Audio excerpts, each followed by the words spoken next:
در دنیای مصطفی و اصیل اعتماد کالایی گرونه و هر امضایی ممکنه به مرگ ختم بشه. درود، دیبا نوروز نژاد هستم. به قسمت 112 سریال شربت ذوق‌الخته خوش اومدین. لطفاً کانال رو سابسکرایب کن که ما رو گم نکنی. لئو نیلای انداخته توی انباری و با ایشیل جر و بحثشون میشه سر اینکه حالا چیکار کنن که ایشیل یه فکری به مغزش میرسه. خانواده آذرخش هنوز تو شوک دیدن خانواده اون دختر مرده هستن. لئو ایشیلو میندازه توی انباری و نقششون اینه که بگن مصطفی این کارو کرده و لئو رو استخدام کرده که ایشیلو اذیت کنه و دست ایشیلو رو کنه. ایشیل به نیلای میگه من نمیدونم توی دنیای خیالی تو چی میگذره و چه فکری میکنی. شوهرت لئو رو استخدام کرده که بیاد منو ببوسه و ازم عکس بگیره. نیلای قبول نمیکنه و ایشیل میگه مصطفی روانیه، هیچ وقتم خوب نشده. دمت و نورسما راجع به کار کردن نورسما صحبت میکنن و دمت میپرسه تو هیچ وقت کار نکردی؟ نورسما میگه چرا؟ یکم کار کردم ولی بعدش نشد. الان خطاطی انجام میدم. بیا بریم کارامو بهت نشون بدم. ایشیل به نیلای میگه مگه من احمقم که با لئو به شوهرم خیانت کنم؟ این همه سختی کشیدم تا با عبدالله ازدواج کردم. حتی اونی که بهم تیر زده بود و توی خونم راه دادم. عمرمو سر این قضیه گذاشتم. تو یه چیزایی رو نمیدونی. مصطفی توی خونه سرایداری دوربین گذاشته. از اینجا که بریم بیرون خودت میبینی. یکم فکر میکنه و میگه فکر کنم اینجا یه کلیدی باشه. کلیدو پیدا میکنه و در رو باز میکنه و لئو هم پشتشو بهشون کرده که مثلا ایشیل با یه مجسمه بهش بزنه. لئو میفته روی زمین و اونا هم فرار میکنن. توی ماشین نیلای به ایشیل التماس میکنه که دوباره مصطفی رو نندازن بیمارستان روانی و میگه اگر کوچکترین کاری کرد قبل از تو خودم میرم به بابا میگم. ایشیل میگه پس مواظب شوهرت باش. اگر یه اشتباه دیگه بکنه همراه اون فیلمای دوربینا میرم همه چیو به عبدالله میگم. وقتی که میان خونه مصطفی از این شاکیه که چرا تا این وقت شب نیلای بیرون بوده و نیلای میگه تو خواب بودی؟ منم گفتم برم مغازه ایشیل چند تا چیز بخرم. دعا و فاتح با همدیگه رفتن رستوران و 3 تا عکسای فاتح رو میفرسته و دعا هم که حسودی شده خودش رو جمع و جور میکنه و میگه من به خاطر حمایت سر صحنه عکس برداری اومدم. بعدش هم که اینجا اومدیم جشن بگیریم و غذا بخوریم. فاتح کنجکاوه که چطور دعا تصمیم گرفته که دوباره باهاش خوب باشه. دعا میگه خب تو بودی که قور میزدی که ازم حمایت نمی کنی. منم تصمیم گرفتم که بیام. همش با عصبانیت با من حرف میزدی. فشار می آوردی و تحریکم میکردی. فاتح میگه چون توی شرکت کارم زیاده و کارا سنگین میشه نمیتونم زیاد برات وقت بذارم. اما این به این معنی نیستش که دوستت ندارم. اصیل و فراز و آسوده سر میز دارن میگن و میخندن که نورسما با دمت میاد و به همه معرفیشون میکنه. همشون خشکشون میزنه و دمتو تعارف میکنن سر میز شام. دمت از صمیمیت آسوده و نورسما تعریف میکنه و آسوده میگه ایشاله که هیچ مارموزی بینمون فاصله نیندازه. فراز به هوای این که بره دستشو بشوره از سر میز بلند میشه و اصیلم به هوای گوشیش میره پیش فراز که باهاش صحبت کنه که خودشو جمع و جور کنه و آروم باشه. یکی از زندانیا به عمر گیر میده که تو باید دستشویی رو بشوری. وقتی عمر قبول میکنه یه زیرپایی بهش میزنن و میندازنش زمین. عمر اعتراض میکنه و بهش میگن تو مایه داری. زندگی کردن اینجا برات سخته. پولشو بده ما انجام میدیم. عمر میگه نه خودم میرم و انجام میدم و زندانیا باهاش درگیر میشن و کتکش میزنن. حکمت دیگه خونش به جوش میاد و میاد دعواشون میکنه و میگه از این به بعد عمر تحت حمایت من هستش. کسی بهش کار نداشته باشه. دعا و فاتح خوش و خورم از رستوران میان و فاتح راجع به عکس برداریش و اینا صحبت میکنه و دعا متوجه خستگی و کم صحبتی نیلای میشه و نیلای میگه آره امروز یکم خسته شدم. فاتح میخنده و میگه کاشکی تو همیشه همینطوری خسته باشی و ما راحت بشیم. ایشیل میره آشپزخونه و نیلای هم به دنبالش. ایشیل میگه تو باید مصطفی رو ضبط و ربط کنی وگرنه میرم با عبدالله حلش میکنم. بعد از شام خونه آسوده اصیل سعی میکنه که یکم با دمت گپ بزنه. بهش میگه ما خانوادگی همه جا با همدیگه هستیم. موقعی که نورسما تعارف دمت میکنه که دوباره همدیگه رو میبینیم فراز هول میشه و چاییو میریزه رو خودش. آسوده هم موقع خداحافظی دمتو میکشه سمت خودش و میگه میبینمت خانم کوچیک. نیلای وقتی میره خونه سرایداری به مصطفی میگه این زن ایشیل سر هر چیزی کوتاه اومده. باز تو رو توی خونه راه داده. چرا جایی تشکر اینطوری باهاش رفتار میکنی؟ پا رو دم این زن نذار. مصطفی که از همه جا بیخبره میگه باشه کاریش ندارم. حکمت عمر رو آورده درمونگاه و پانسمانش میکنن. ایشیل میاد آشپزخونه و به بیرسن میگه برات یه سری عکس میفرستم. میری اونا رو چاپ میکنی و میبری میذاری تو خونه سرایداری. ذوالفقارم نباید متوجه بشه. یه لیوان آب برای عبدالله خان میبره و وانمود میکنه که تو ازم آب خواسته بودی و الان یادت نمیاد. وقتی نورسما و فراز میرن توی اتاقشون، فراز از این ناراحتی که چرا دمت رو آورده بوده توی اتاق خوابشون. نورسما میگه آوردمش اینجا خطاطیامو نشونش بدم. مگه چی شده؟ دختر خیلی خوبیه. فراز میگه یعنی میگم که چشممون میزنن. ولی من زیاد خوشم نیومد ازش. بهتره که اصلاً باهاش دیدار نکنی. نیلای نصف شب گوشی مصطفی رو چک میکنه که ببینه فیلم دوربینا هست یا نه. بعدم میره خونه رو بگرده دوربین رو پیدا کنه که مصطفی از خواب بیدار میشه. صبح آسوده از دست فراز ناراحته و نمیذارن نورسما چیزی بفهمه. نیلای هم میاد تمام خونه سرایداری رو میگرده و دوربین رو پیدا میکنه و سیم کارتش رو میندازه بیرون. سر صبحونه خونه آذرخش راجع به مردای دیروز صحبت میکنن و آذرخش میگه امروز میخوام برم دیدن عمر. سرماز خانم میگه منم میام و کمالم با خودمون میبریم. صدا زنگ میزنه به فاطمه و میگه امشب مجلس اهدای جایزه به تاجر موفقه. فکر میکنم که چون تو دیروز عکس گرفتی جایزه رو تغییر میدن و به تو میدن. من برای چند نفر میز رزرو کنم. فاطمه میگه معلوم نیست که ما چند نفر باشیم و صدا میگه باشه پس من یه میز چند نفره رو رزرو میکنم که ردیف اول بشینیم. دو از این تعجب میکنه که چرا سریع همچین جایزه ای رو میخوان به فاتح بدن و اینکه چرا صدا فاتح رو به اسم صدا میکنه. فاتح که روی هوا سیر میکنه به دعا میگه جای تعجب کردن تشویقم کن. یه بارم کنارم باش. دعا میگه من بهترین لباسمو میپوشم و اونجا میام کنار تو رو تشویق میکنم.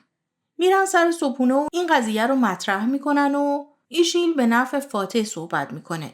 قرار میشه که خانوادگی به جشن برن. بیرسن عکس‌ها رو میذاره توی کشو و وقتی که مصطفی میاد میگه اومدم اینجا رو تمیز کنم.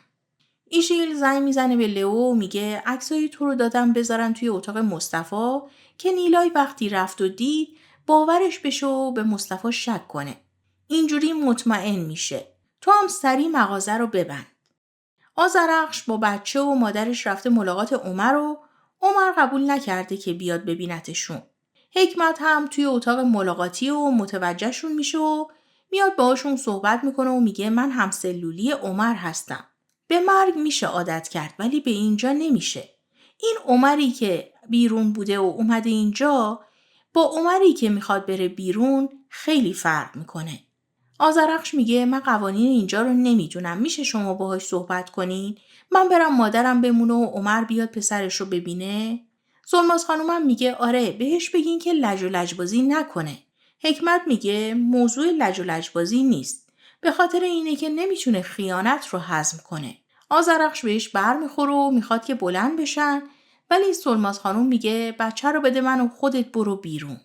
چیمن به دعا زنگ میزنه و جریان اومدن اون مردا رو تعریف میکنه و میگه تو که نمیتونی پیش مامان اینا باشی. من میخوام یه ترم مرخصی بگیرم و اینجا بمونم. ولی تو هم پشتم باش و هوامو داشته باش. حکمت میره با عمر صحبت میکنه و راضیش میکنه که بره پسرش رو ببینه. وقتی عمر میره و پسرش رو میبینه سلماز خانم از سر پانسمان شده عمر ناراحت میشه و ازش میپرسه که چی شده. اونم میگه چیزی نیست و همون موقع هم عبدالله خان میاد و کنایه میزنه که آذرخش خانم کجاست. آسوده به اصیل زنگ زده و میخواد آدرس دمت رو ازش بگیره. آبدین خوشحال و خندون میاد و میگه اون کاری که گفتی رو حل کردم. خانواده اونال میرن سر میز اول میشینن و فکر میکنن که جایزه رو میخوان به فاتح بدن. ولی در اصل جایزه رو به تو میدن. اصیل خیلی خوشحال میشه و میگه میخوام برم کنار خانواده عمر باشم. تو روزای سخت پیششون باشم. آسوده میاد خونه دمت و میگه تو کی هستی که خانواده منو بازی میدی و نقش بازی میکنی؟ شما دخترها چقدر ساده این؟ تو گول خوردی دختر. اما من دختره مثل تو رو خوب میشناسم. مردا تا زمانی که به مراد دلشون نرسیدن دروغ میگن. ازت سوء استفاده شده.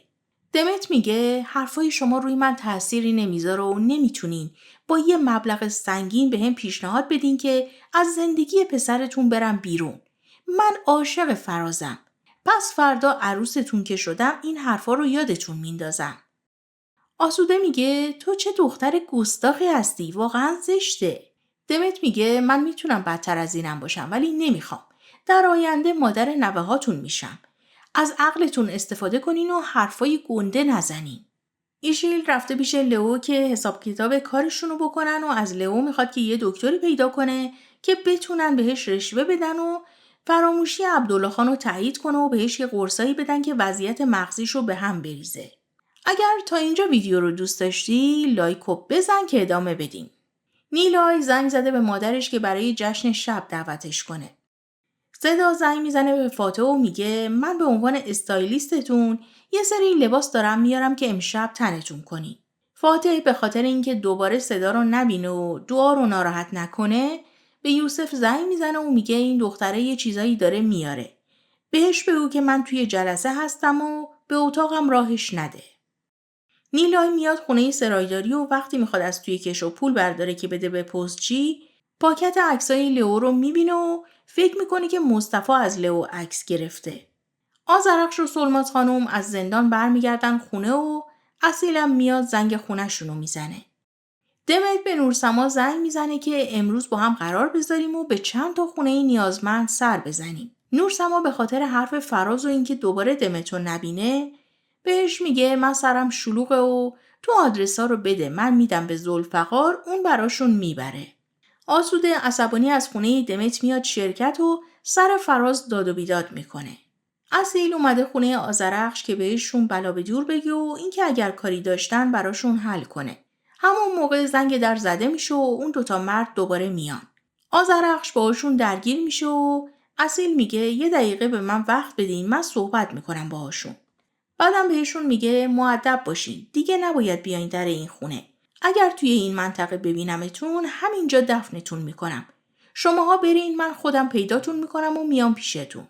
بعد از رفتن اون مردا آذرخش از این تعجب میکنه که چرا مادر اون دختر نمیاد دم در خونه‌شون. به نظر سلماز خانم که این موضوع اصلا عجیب نیست و اصیل میگه یه کاری میکنیم. من آدرسشون رو پیدا میکنم و من و شما فردا میریم خونه‌شون و من با اونا صحبت میکنم شما هم با مادر دختر صحبت کن. وقتی اصیل میره چیمن از این صحبت میکنه که من از این مرده اصلا خوشم نیومد. عبدالله خان و ایشیل دارن آماده میشن و عبدالله خان از این که ایشیل خیلی به خودش رسیده ناراحته. ایشیل میگه آرایشمو کم میکنم. عبدالله خان دکمه‌های سراستینشو میخواد و ایشیل میگه زندگیم اونا رو که بهت دادم نکنه انداختیشون جایی. بعدم از توی کشو در میاره و میگه دوباره گذاشته بودیشون سر جاش. راستی برات یه دکتر پیدا کردم بریم بهت دارو بده این فراموشیت خوب بشه لجبازی نکن. سر میز شام خونه آسوده از این صحبت میکنن که اصیل گفته یه کاری دارم و نیومده. نورسما میگه اگر یه دختر خوب وارد زندگیش بشه و باش ازدواج کنه خیلی خوب میشه. راستش دمت هم هست. دختر خیلی خیرخواه و خوشقلبیه. از روزگارم که سیلی خورده. عاشق یه مرد متأهل بوده و ولش کرده. فراز سرفش میگیره و آسوده میگه اون دختر مناسب اصیل نیست. تو هم بهتره همچین کاری نکنی نورسما. فراز میگه این دختره رو چند روزه میشناسی بعد میگی برای اصیل بگیرین بی خیال شو. نورسما میگه باشه من همچین کاری نمیکنم ولی تو هم گیر دادی به این دختره. فراز میگه خب من همچین حسی دارم. آسوده میگه به نظر من به خاطر دختری که چند روزه میشناسین اجازه ندین که زندگیتون به هم بخوره. خانواده عبدالله خان همشون آماده شدن رفتن جشن و مادر نیلای خیلی به خودش رسیده و چسب کنار چشم زده و چشاشو کشیده. صدا میاد و نیلای دعوتش میکنه که سر میزشون بشینه. دعا خوشش نمیاد و فاتح هم به روی دعا لبخند میزنه و روشو فقط به سمت دعا میکنه. سوتاب به دختره طعنه میزنه که ایشالله که یه فرد مناسبم پیدا بشه و تو هم باش خوشبخت بشی. صدا میگه من فعلا روی شغلم تمرکز کردم. همچین ذهنیتی ندارم. آسوده و فراز دارن راجع به دمت صحبت میکنن و نورسما یه قسمتی از صحبتاشون رو میشنوه و میاد میگه فراز باید چی رو از من مخفی بکنه؟ آسوده جو و نجات میده و میگه منظورم فاتح بود. به هر حال سر کار یه سری بحثا پیش میاد. نباید باعث بشه که عصبانیتش رو بخواد سر تو خالی کنه. نورسما میگه فراز مگه تو با فاتح دعوا کردی؟ آسوده میگه نمیخواد تو نگران بشی. به این چیزا فکر نکن. سوتاب دم دستشویی آبدین رو میبینه و میگه تو منو تعقیب میکنی؟ آبدین میگه نه، جذبه بینمون باعث میشه که این دیدارا صورت بگیره. سوتاب میگه شنیدم که از من خوشت اومده و البته که حق داری، ولی این ماجرا نمیشه. بالاخره میخوان موفق ترین تاجر سالو معرفی کنن و فاتح دل تو دلش نیست و فکر میکنه که هر لحظه اسمش رو صدا میکنن. از جاش بلند میشه و اسم اصیل رو صدا میکنن و همه قیافه هاشون میره توی هم. صدا میگه فکر کنم که یه اشتباهی پیش اومده. اصیل از کنار میزشون رد میشه و فاتح هم داره هرس میخوره. اصیل جایزه رو میگیره و اون بالا میگه من اینجا عبدالله اونال رو دیدم. ازتون خواهش میکنم که ایشون رو تشویق کنین. امیدوارم که همیشه سلامت باشه. بعدم میاد کنار میزشون و میگه فاتح شما از کجا شنیدین که من جایزه میگیرم؟ خیلی سورپرایز شدم. خیلی ممنون که زحمت کشیدین و تشریف آوردین. فاتح جون بهت تبریک میگم. عکست روی جلد مجله رفته. فاتح از جاش بلند میشه و اصیل میگه چیزی شده؟ مشکلی هست؟ فاتح میگه نه مشکلی نیست. موقعی که خانواده اونال دارن میرن، ایشیل به عبدالله خان میگه من میرم دستشویی. نیلای هم حواسش هست که ایشیل دنبال اصیل رفته. ایشیل رو تعقیب میکنه و یه گوشه وای میسته به گوش دادن. اصیل ایشیل رو تحت فشار میذاره و میگه پس چی شد؟ اون کارو انجام ندادی. گفتم زن زرنگی هستی، 2 روزه میتونی حلش کنی. من اینجوریم، اگر یه چیزی حل نشه اعصابم خورد میشه. ایشیل میگه پس یعنی میگی همه چی رو لو میدم. اصیل میگه ایشیل اون ناز و اشوه و ظرافت تو برای عبدالله خان بذار. پیش من حریص باش. هر طور دلت میخواد رفتار کن. ایشیل میگه یه کمی به زمان نیاز دارم، صبر کن. اصیل میگه 1 هفته مهلت داری. اگر اون سهام دستم برسه که هیچی. وگرنه فیلم رو به یکی دیگه میدم. نیلایی که همه چی رو شنیده پیش خودش مشوش میشه و میگه اگه به مصطفی بگم یه درده، اگه نگم یه درد دیگه است. صبح بیرسن قرصای عبدالله خان رو میاره و عبدالله خان متوجه میشه که قرص قندش رو نیاوردن. از قرصا عکس میگیره و وقتی که ایشیل میاد میگه قرص قندتو خوردی؟ عبدالله خان میگه نه نبوده. ایشیل بیرسن رو صدا میکنه و اونم میگه نه من همه قرصا رو با هم آوردم. بعد از رفتنش ایشیل میگه اون دکتری که گفتم و باید بریم. اصیل از موفقیت دیشبش و خانواده اونال داره برای آسوده صحبت میکنه و متوجه ناراحتی آسوده میشه. بهش میگه تو نگران نباش، من قضیه این دختره رو حلش میکنم. بسپارش به من. سر میز صبحونه ایشیل از فراموشی عبدالله خان صحبت میکنه و فاتح میگه بابا اگر چیزی رو فراموش میکنیم ما پیگیر میشیم، این که مشکلی نداره. عبدالله خان میگه نه من چیزی رو فراموش نمیکنم، مخصوصا اون ماجرای دیشبو که تا ابد فراموش نمیکنم. اون چه آبروریزی بود که شد. نیلای میگه من ترسیدم کسی از این ماجرا حرفی نزنه. دو خندش میگیره و فاتح هم عصبانی میشه و ایشیل میگه حالا اینکه فاتح جایزه رو نگرفته اشکالی نداره، ولی اینکه اصیل جایزه رو گرفت اصلا خوب نشد. فاتح از خنده های دوان ناراحت و میگه اون اصیل پول داده که این جایزه رو گرفته. آبدین توی راهرو یوسف رو میبینه و ماجرای عشقش به مادر نیلای رو تعریف میکنه و ازش میخواد که براش یه دسته گل ببره. یوسف میگه من واقعا این کارا رو انجام نمیدم، ولی برای 1 بار این کارو میکنم براتون. عمر و حکمت توی حیاط زندان دارن قدم میزنن و صحبت میکنن. اونجا عمر متوجه میشه که حکمت یه آدم پولداری بوده، محافظش با زنش ارتباط عاشقانه میگیره و بهش تهمت میزنن و میندازنش توی زندان. ذوالفقار میبینه نیلای ناراحت و متوجه میشه که از چیزی که از مصطفی پنهان کرده ناراحته. بهش میگه به نظرم همه چیزو برای شوهرت تعریف کن. سوتاب به خاطر خسارتایی که به خونش وارد شده تهیه کننده رو صدا کرده که ازش پول بگیره. با هم دیگه دعواشون میشه و همون موقع هم یوسف زنگ در رو میزنه و با یه دسته گل میاد. یوسف رو میاره داخل و میگه بفرمایید شوهرم هم اینجاست. نیلای میره پیش مصطفی و کم کم ماجرای ایشیل و انباری و حبس شدنش رو براش تعریف میکنه. مصطفی عصبانی میشه و نیلای میگه اگه بخوای اینطوری کنی چطوری میتونم بهت توضیح بدم. وقتی اون دوربین رو پیدا کردم فکر کردم که کار توئه و همینطورم عکسا رو.